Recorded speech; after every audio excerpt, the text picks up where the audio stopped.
આ લોકોના ઘરે વીજળીની ચેકિંગ કરી છે અને લગભગ તમામ જેટલા ઘર હતા આ ઘરે વીજળીની ચોરી અમે લોકોને મળી છે। સુરેન્દ્રનગર એલસીબી એસઓજી ડીવાયએસપી અને એસપી સહિતની ટીમ પણ આ ચેકિંગની અંદર જોડાઈ હતી। કુલ 700 જેટલા ઘરોમાં તપાસ હાથ ધરવામાં આવી હતી। કુલ રૂપિયા 1.32 કરોડનો દંડ પણ ફટકારવામાં આવ્યો। પ્રેમસુખ ડેલુ પણ આ તપાસની અંદર જોડાયા હતા। ત્યારે જ ન્યૂઝરૂમ ગુજરાતની યુટ્યુબ ચેનલને સબસ્ક્રાઇબ કરો અને ઇન્સ્ટાગ્રામ અને ફેસબુક પર ફોલો કરો। અપડેટ રહો, સત્યની સાથે રહો।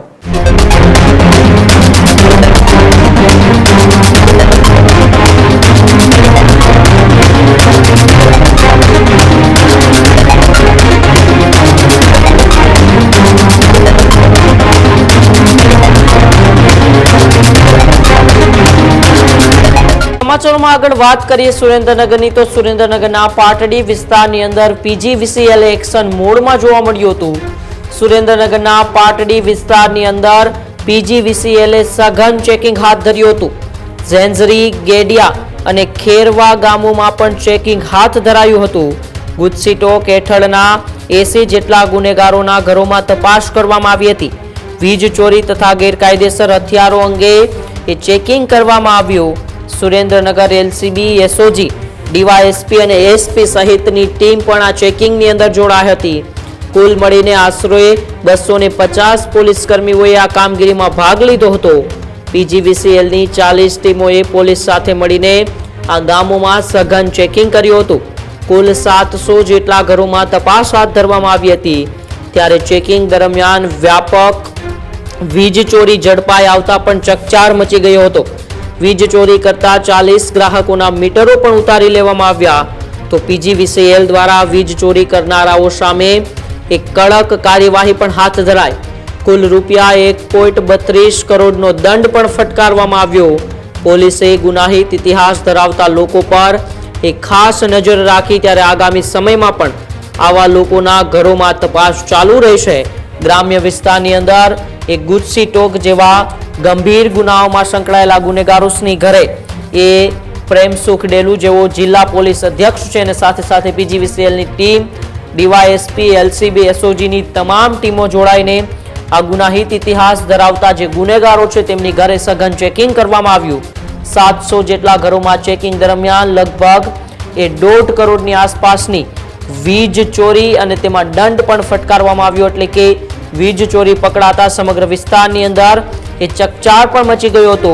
ગ્રામ્ય વિસ્તારમાં આ કાર્યવાહી બાદ અસામાજિક તત્વોમાં ફફડાટ ફેલાયો હતો, કારણ કે ખુદ જિલ્લા પોલીસ અધ્યક્ષ એસપી પ્રેમસુખ ડેલુ પણ આ તપાસની અંદર જોડાયા હતા। સાથે સાથે ડીવાયએસપી, એલસીબી, એસઓજી, પીજીવીસીએલના ઉચ્ચ અધિકારીઓ તમામ લોકો આ તપાસની અંદર જોડાયા હતા અને સુરેન્દ્રનગરમાં ફરી એક વખત એક ગુનાહિત ઇતિહાસ કરતા ધરાવતા લોકોની ઘરે આ ચેતવણી બાદ અન્ય લુખા તત્વો, અસામાજિક તત્વોને પણ ચેતવણી આપતા સુરેન્દ્રનગર પોલીસની સાથે એલસીબી, એસઓજી અને પીજીવીસીએલ ટીમની કેવી કામગીરી રહી, આવો આપણે તેમને સાંભળીએ।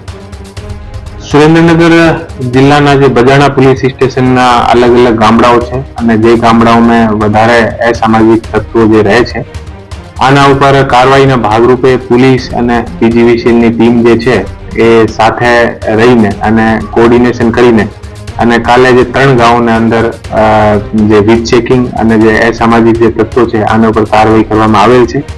કાલની જે કાર્યવાહી હતી અમે બજાણા પોલીસ સ્ટેશનના ગેડિયા ગામ, ખેરવા ગામ અને ઝેંઝરી ગામ એ જે 3 ગામ હતા આ 3 ગામ પર અમે લોકો કાર્યવાહી કરી છે। 3 ગામમાં લગભગ 80ના આસપાસ લોકો જેને ઉપર પ્રોહિબિશનના, ગુજસીટોકના અલગ અલગ જે ગુનાઓ હતા આ લોકોના ઘરે વીજળીની ચેકિંગ કરી છે અને લગભગ તમામ જેટલા ઘર હતા આ ઘરે વીજળીની ચોરી અમે લોકોને મળી છે। અને આને અલાવા ટોટલ 692 યાની 700 ના આસપાસ જે ઘર છે એ ઘર અમે લોકો ચેક કર્યા છે। બજાણા પોલીસ સ્ટેશનમાં જે ગુજસીટોકનો જે ગુનો દાખલ છે આના જે મેન આરોપી છે એ તમામ આરોપીઓના ઘરે ગેડિયા ગામમાં પોલીસ દ્વારા અને પીજીવીસીએલની ટીમ સાથે રહીને અને ચેકિંગ કરવામાં આવી છે। કાલે જે ટોટલ પીજીવીસીએલ દ્વારા જે દંડ આપવામાં આવેલ છે આ દંડની જે ટોટલ રકમ છે આ 1,32,80,000ના જે દંડના નોટિસ તમામ લોકોને આપ્યા છે। અને આને અલાવા ટોટલ ગેરકાયદેસર મીટર લગભગ 42 ના 42 ના આસપાસ જે મીટર છે એ પણ પીજીવીસીએલ દ્વારા ઉતારીને અને આને કબજા કરવામાં આવેલ છે.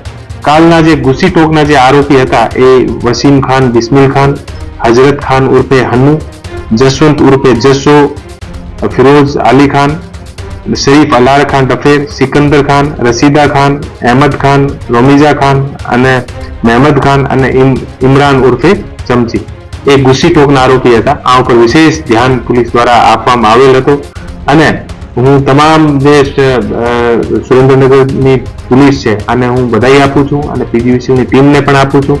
કાલે પીજીવીસીએલની ટોટલ 40 ટીમો અમારી સાથે હતી અને પોલીસની એલસીબી પીઆઈ, એલસીબીની આખી ટીમ અને જે તમામ એએસપી સુરેન્દ્રનગર, એએસપી જે પ્રોબેશનર આવેલા છે એ અને અલાવા પ્રોબેશનર ડીવાયએસપી લીમડી, ડીવાયએસપી જે ધ્રાંગધ્રા અને આસપાસના પોલીસ સ્ટેશનના તમામ જે પીઆઈ અને પીએસઆઈ અને પોલીસની ટીમ લગભગ 200 ની આસપાસ, 200 થી 250 ની આસપાસ જે પોલીસના કર્મચારીઓ પણ આ સાથે જોડાયા હતા અને એક સરસ કાર્યવાહી પોલીસ અને પીજીવીસીએલની ટીમ દ્વારા સંયુક્ત રૂપથી કરવામાં આવી છે. જે ચેકિંગ દરમિયાન કોઈ અસામાજિક પ્રવૃત્તિઓ ઝડપાણી હતી કે કોઈ હથિયાર ઝડપાણા કે કોઈ બીજી ગેરકાયદેસર આ જે અસામાજિક જે તત્વો છે આને ઘરે અમે તમામના ઘરે ચેક કર્યું. તમામના ઘરે જે પણ બીજા કોઈ હથિયાર અને બીજી કોઈ વસ્તુ છે આને પણ અમે ચેક કરી છે. અત્યાર સુધી અમને કોઈ વસ્તુ મળવામાં આવેલ નથી અને આને સાથે બીજા જે ગેરકાયદેસર જે વ્હીકલ હોય, કોઈને બગેર નંબર વ્હીકલ એ પણ પોલીસ દ્વારા અલગ અલગ જગ્યાથી કબજા કરવામાં આવેલ છે અને વેપન અને બીજા બધા કોઈ ધારિયા હથિયાર એ તમામ પણ પોલીસ દ્વારા ચેક કરવામાં આવે. હજી આવા જે અસામાજિક તત્વો છે એની પર હવે પછી કેવી પોલીસ કાર્યવાહી હાથ ધરશે? અત્યારે આ ઉપર પીજીવીસીએલની ટીમ સાથે મળીને કાર્યવાહી કરી છે. આને અલાવા પણ આ લોકો દ્વારા કોઈ ગેરકાયદેસર જે સરકારી ખરાબા ઉપર અને કોઈ પણ જગ્યાએ કબજા કરેલા છે અને આની તમામની આ જગ્યાની રિપોર્ટ લીધી છે. આ જે રિપોર્ટ છે એ સંબંધિત વિભાગ પાસે જશે અને સંબંધિત વિભાગ દ્વારા પોલીસ સાથે મળીને અને આગળની કાર્યવાહી આ લોકો ઉપર ગેરકાયદેસર મકાન યા કોઈ પણ વસ્તુ હશે તો આ ઉપર કાર્યવાહી કરવામાં આવશે. ત્યારે જ ન્યૂઝરૂમ ગુજરાતની યુટ્યુબ ચેનલને સબસ્ક્રાઇબ કરો અને ઇન્સ્ટાગ્રામ અને ફેસબુક પર ફોલો કરો. અપડેટ રહો, સત્યની સાથે રહો.